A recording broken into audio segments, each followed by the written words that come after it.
Welcome to the Athletics of Indiana podcast. Today we're going to talk about a figure notorious for stirring the pot in college football, Paul Finebaum. Finebaum. Never shy with an opinion. Definitely not. We're going to look at his recent comments about Indiana football and head coach Curt Cignetti, sort of dissecting whether his critiques, hold any water or if he's just playing to the crowd. Right. We'll be evaluating those specific criticisms from after the 2024 season against, well, what actually happened, the facts on the ground. Exactly. Trying to give you a clearer picture of performance versus narrative. Mm-hmm. Okay, let's start with Finebaum's claim that Indiana was a paper tiger and that their huge 2024 season 11-2 college football playoff berth was just a fluke. Said they weren't really great. Yeah, it's a fascinating take when you look at the actual results. Indiana's success was pretty far from a fluke. Right. Under Coach Cignetti, they hit the best record in program history. They started 10-0, and crucially, they beat Michigan, the defending national champs, 20-15. Can't forget that one. Absolutely not. And offensively, they were like second in the whole country in points per game, 44.1, and number one in scoring margin, plus 25.8.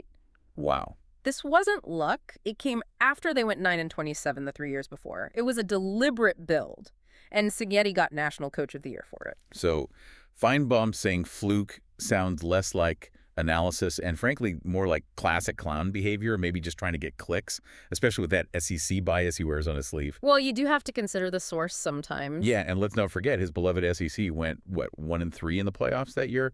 Convenient memory loss, maybe? Mm-hmm. That context is important. Okay, next point. Finebaum called Indiana the biggest con job in the playoff, hitting hard on a supposedly weak non-conference schedule. Honestly. I think judging teams only on non-conference schedules is like the go-to excuse for pundits who just don't want to admit what happened on the field. It's like complaining about an amazing meal because the ingredients were, too easy to buy. It kind of misses the point. I get where you're coming from. And yeah, that criticism does feel a bit, let's say, inconsistent when you see how SEC teams schedule. Right. I mean, in 2024, 12 SEC teams played 29 games against group of 5 opponents, plus 7 against FCS teams. So it's common practice. Exactly. However, we do have to acknowledge the strength of schedule is usually part of the CFP committee's thinking. It's a factor. Sure, the factor, but here's where maybe we see it slightly differently. I think the story is how Indiana blew past that narrative. They beat a ranked Michigan.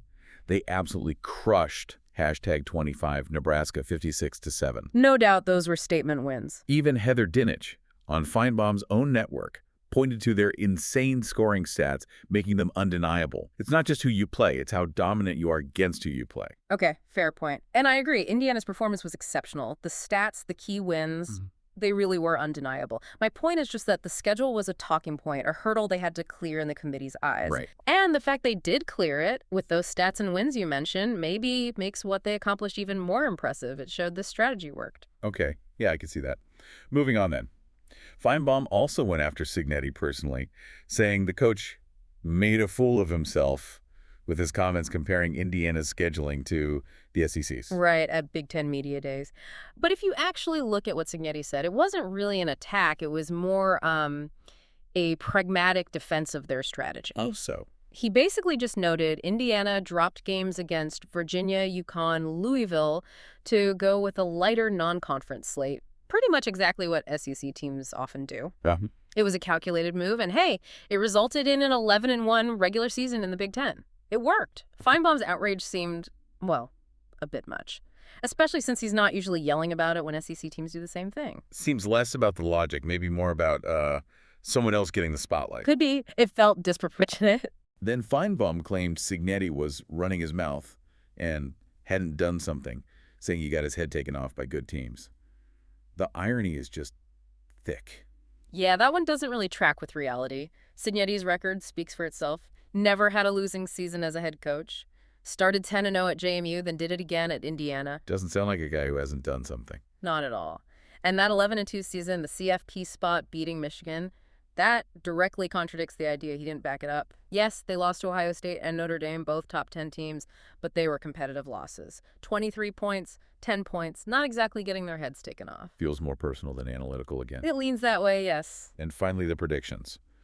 Finebaum predicted Indiana would get blown out in the CFP and flat out guaranteed they wouldn't be back in 2025.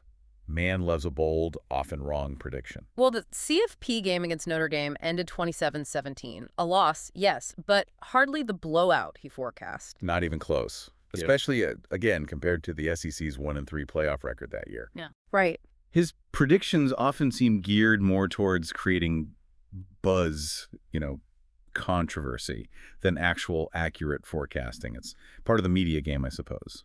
So wrapping this up, what's the final verdict? For me, it looks like Finebaum's criticisms were mostly noise attention-seeking, probably some personal feelings, and definitely that strong SEC bias clouding any real analysis. Say it loud enough, hope people listen. I'd agree.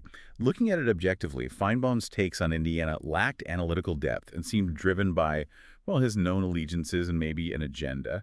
Indiana's 2024 season, Cignetti's leadership. It was a genuinely remarkable story. Strategic planning, great coaching, dominant on-field performance. The results kind of speak for themselves. We really do. And this whole discussion kind of raises a bigger question for you listening out there. In this world of constant sports talk and hot takes, how do you personally cut through the noise? How do you tell real insight apart from just entertainment or somebody's bias? What evidence do you look for to decide if a team's success is the real deal? Something to think about.